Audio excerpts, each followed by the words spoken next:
Bonjour, welcome to Cooking with Aidan. We're gonna be making some, I don't know. Well, we're gonna start by cutting these into small pieces. Yep, I'm gonna cut this little weird piece off. Don't fit with the rubric. No, you know how it is.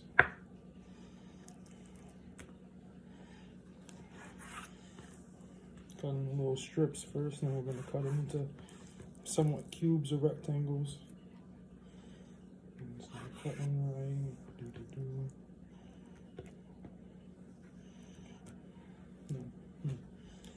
Cut this into one more little strip. Might be a little too small, but that's how it's gonna have to be.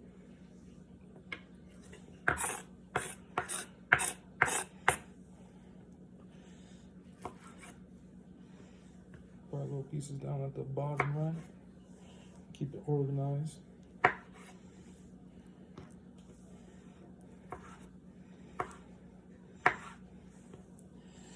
Yeah, I'm probably gonna be doing more cooking with Aidan and all that. I haven't done it in probably 5 years, but never hurts to start again. Unless it's harmful, and yes, it is bad to start again. Yeah. Keep these questionable pieces over here. It's getting stuck to my thumb. Yeah. Got that piece. You know how it'll have to be exactly a rectangle. Because at the end of the day, food is food no matter what shape it is. Yeah. So like this, we got a weird piece right here. We're going to just remove that for later, so I don't mess up with the other shapes.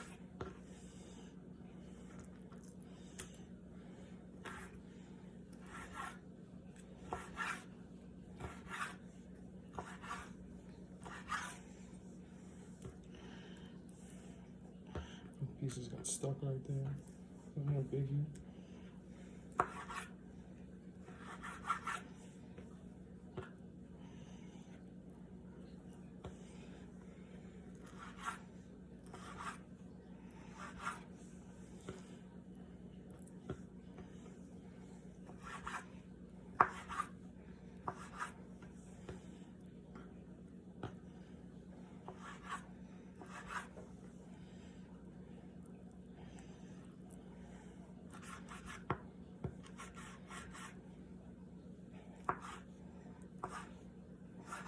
This is the first time I ever used a sharp knife correctly. Well, probably not the first time, but a good kitchen knife.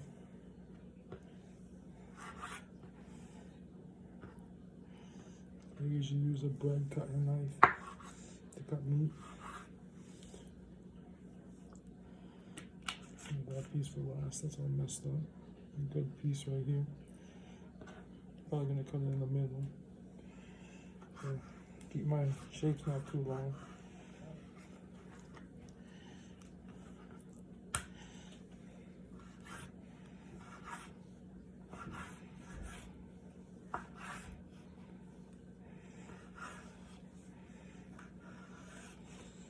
I find it easier cutting meat if you squeeze into somewhat of a triangle shape rather than keeping it flat. And then it tends to squish.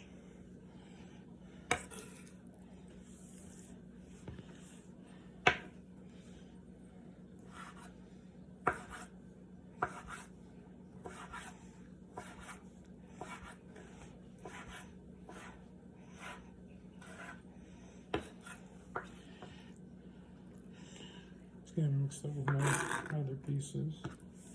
Don't want that to happen. The next time I cook a piece that's too big, and then we'll cut the same.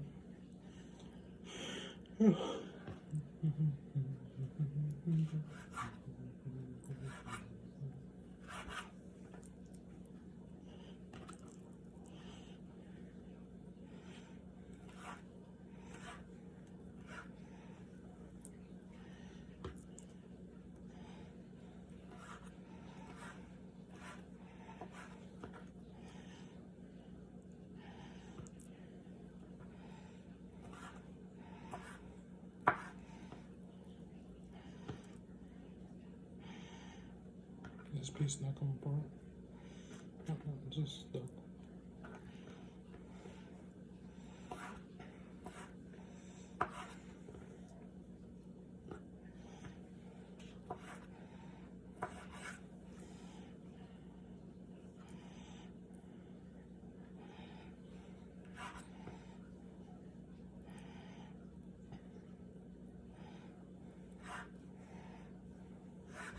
The pieces that come apart, just making sure they're apart.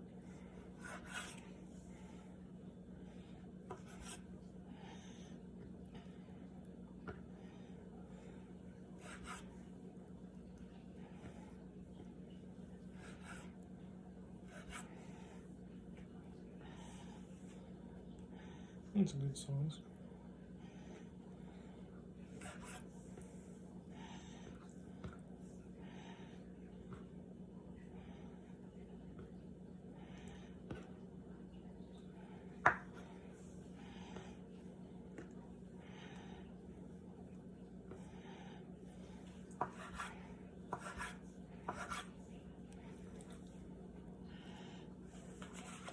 I still have a lot of me. I'm gonna cut this weird one.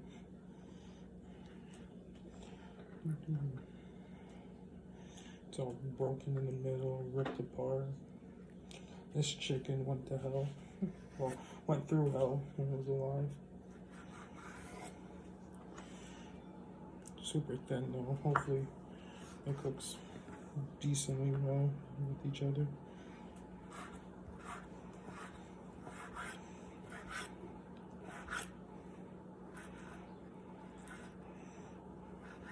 Tear it up pieces. Go in the trash aisle.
Yeah, because I'm not using that plain wood. There are extra pieces there.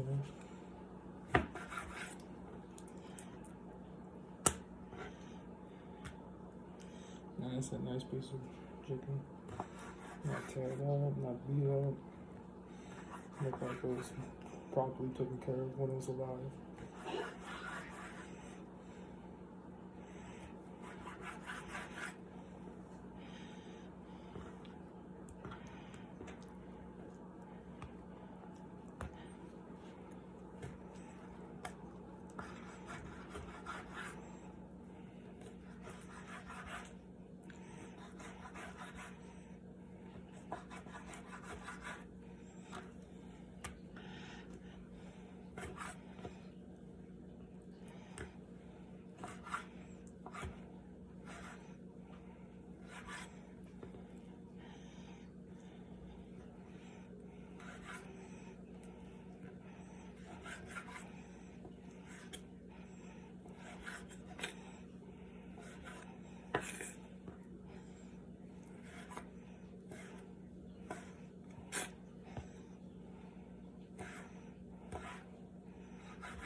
I rinse my hands off today.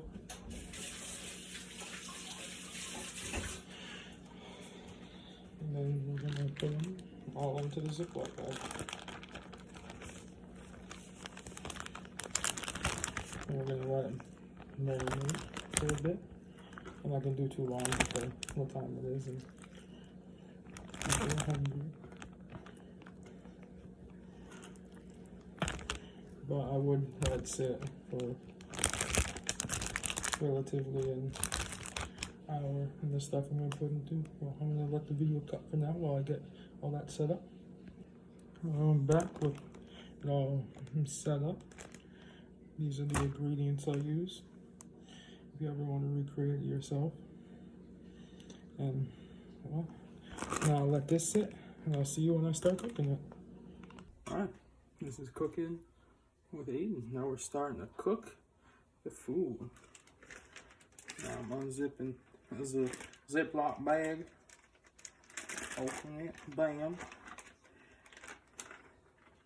Now it's not exactly at heat yet because I don't write anything down, so I have no idea what heat I usually do. And well, logically,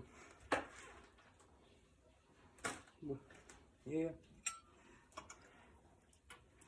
You gotta flatten it all out. Don't want it all be bumpy and then all. Ain't all of it gonna cook. Yep. Making music, you know how it be. Yep. Yep. If you're wondering where my phone is, it's balancing on the microwave, so y'all can see it cooking. Because this is a very deep pan.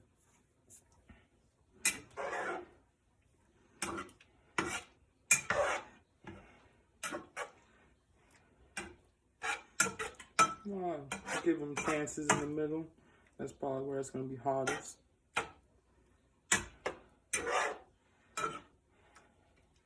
You don't want them to stack on each other because then it's not going to cook correctly. And the reason why I'm talking in this accent because I realized earlier I was talking quiet, and for some reason when I do this voice, I talk louder. Make sure it's me. There's my hand. Yep.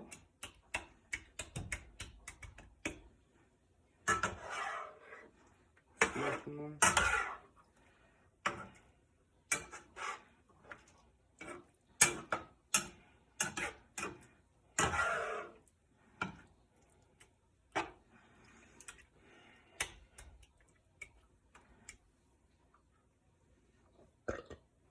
Excuse me. I recommend this takes around possibly like 10 to 15 minutes, depending how big your pieces are. But as you can see, some pieces aren't as thick or wide as the others. Like these little shrimpy little pieces I kept long so they cook somewhat even to these.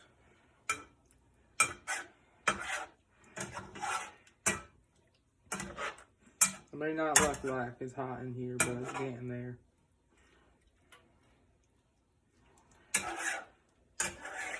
I like to wait and stop stirring this and let it slowly warm up and cook. Yeah.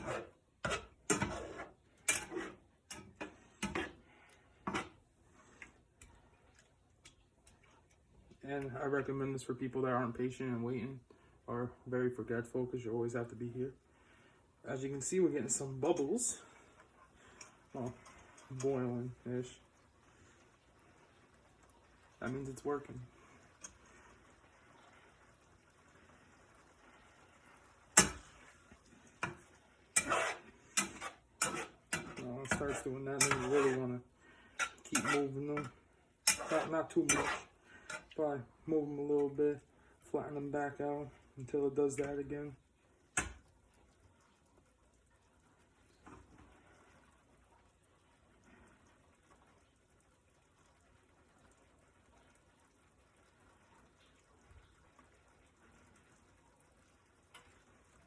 It happened a little on the edges, but I wanted to start really doing it in the middle.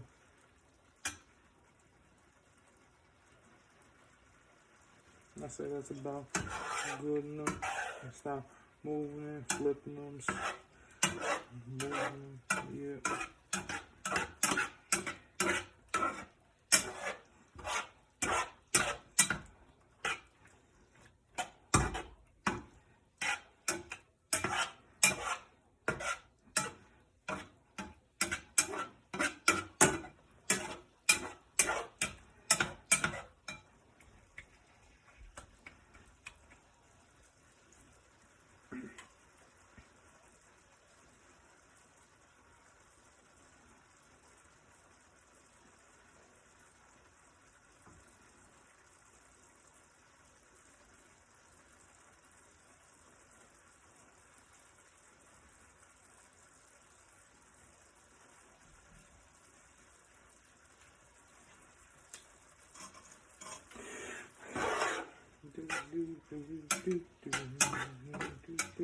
And the reason why I'm doing this as the first one of the one is because this has to be probably my favorite thing I've made so far.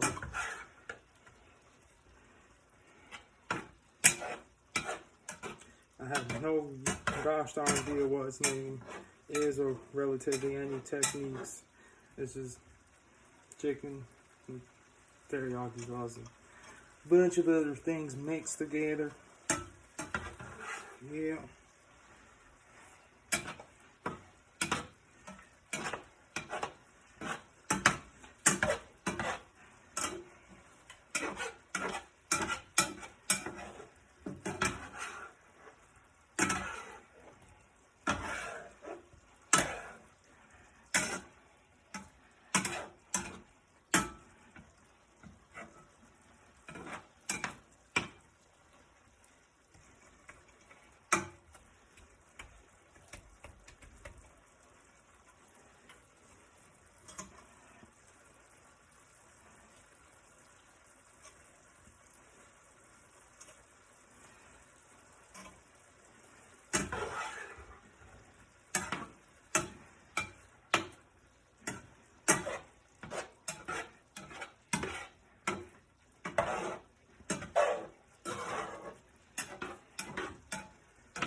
Usually when you want to check it, you want to try like bigger pieces. Like, let me get this one in my hand right there. That one I just dropped. Just chop it up and determine. Just look inside. It look all right. Give it probably like some amount of time that I don't quite know yet.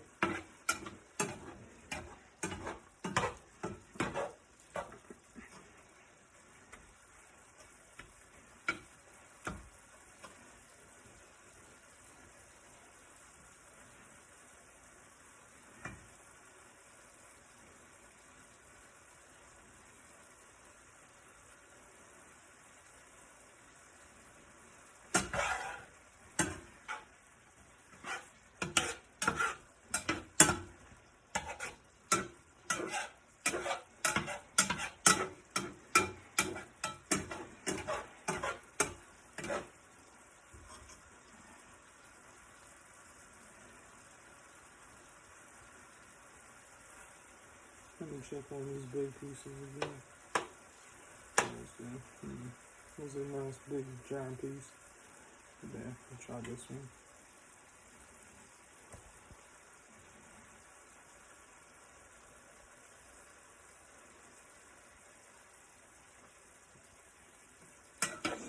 Possibly done.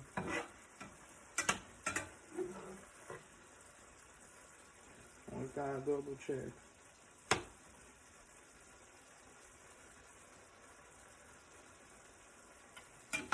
I don't know.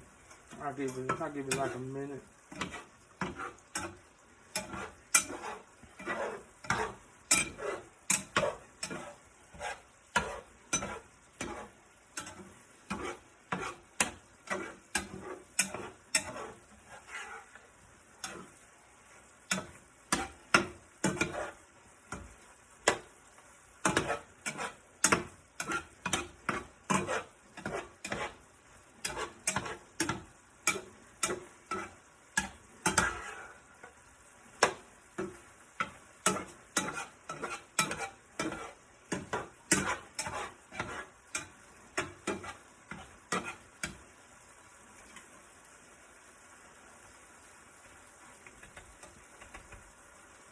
I say it's done now. Move it aside so it's not cooking more than I want it to. Well, I'm gonna get it all on a plate, then show you the final result. And this is what you'll end up with. Some nice chicken. Well, this has been Aidan. Well, cooking with Aidan. Have a good day.